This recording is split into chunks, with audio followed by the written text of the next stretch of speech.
Hello, dear listeners. How are you all? Hope you are all well. My name is Callum, and I bring you horror, mystery, and creepy stories. Today's story is about Katie. Katie sees two mysterious teenage boys outside her house, because of which Katie gets scared. A scary story. Listen to the story till the end. Like the video before starting the story, and subscribe to the channel if you are new to our channel. So, let's start the story.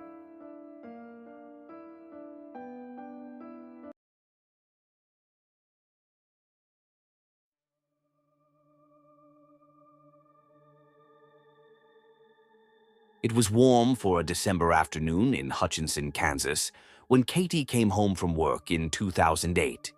Katie's ride dropped her off across from her duplex, and as she stood in the street, her ride moving slowly away, she knew something wasn't right. "I noticed two boys standing in my driveway," she said. "One had longer dark hair and the other had his hood up, so I couldn't see him very well." The teenagers, about 15 or 16 years old, seemed to be watching her. Katie felt they were waiting for her. She steeled herself and walked nervously across the road toward her porch. The boys had lurked around her neighborhood for months, but they'd never been so bold as to stand this close to her home. "I had seen them before, lingering in the yard, but they always left before I got out of my ride's car," Katie said. "I had seen them late at night as well, standing across the street, when I would go outside to have an occasional late-night cigarette." But although pangs of unease told her to run, their boldness angered her. She stopped and asked them why they were on her property. "They told me they needed to use a phone and that the neighbors would not let them in," she said. "That was when I noticed their eyes. They were coal black, just black. No white and not even a hint of iris or pupil." Fear shot through her, but as evenly as she could, Katie told them she didn't have a telephone. Katie walked up her porch steps and began to unlock her door when the boy in the hood spoke. "He asked if they could come in for a glass of water," she said. "I turned to look at them again, thinking maybe my mind was playing tricks. But no.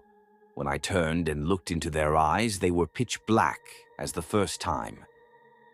These children with dead black eyes had spoken softly to her, emotion and vocal inflection absent from their words. As she looked at these boys whose long hair and hooded sweatshirts she felt hid more than skin, she knew she had to get away. "I felt panicked and fearful, but also very vulnerable and cold," she said. "It was like I wanted to let them in, but I knew there was evil present. I had felt uneasy before seeing their eyes, but now it all came out." Then one boy said something that turned her fear into complete terror. "The hooded one then told me they couldn't come in unless I told them it was okay and that they hoped I would because they were thirsty," Katie said. "I opened my door and darted inside. At this point, I shut the door and locked it." She dropped onto the couch, her breaths coming in short, heavy gasps, when something tapped on the window behind her head. "One of the boys stood there staring through the glass," Katie said. "I remember his words very clearly. 'Just let us in, miss. We aren't dangerous. We don't have anything to hurt you with.'"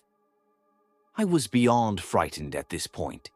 Katie jumped off the couch and ran through the duplex, checking doors and windows to make sure they were locked. I did wonder if they really couldn't come in unless invited, but I didn't want to find out, she said. I sat in the living room silently waiting for a sign that they had gone. When her boyfriend came home a short time later, the black-eyed teens were still at the house. He asked if I knew who the two boys outside were, and I said no, Katie said. He told me they had been standing in the driveway when he pulled up, but walked away when he stepped out of the car. He didn't notice the boys' eyes, but they gave him a strange feeling. Katie later asked her neighbors if the black-eyed children had asked to use their telephone like they had claimed. The neighbors noticed the teens standing in Katie's driveway, but never spoke with them. Although it's been more than a year since Katie turned the black-eyed children from her door, she knows they're still around. I still see them every now and then standing across the street watching, she said, but they have not approached again.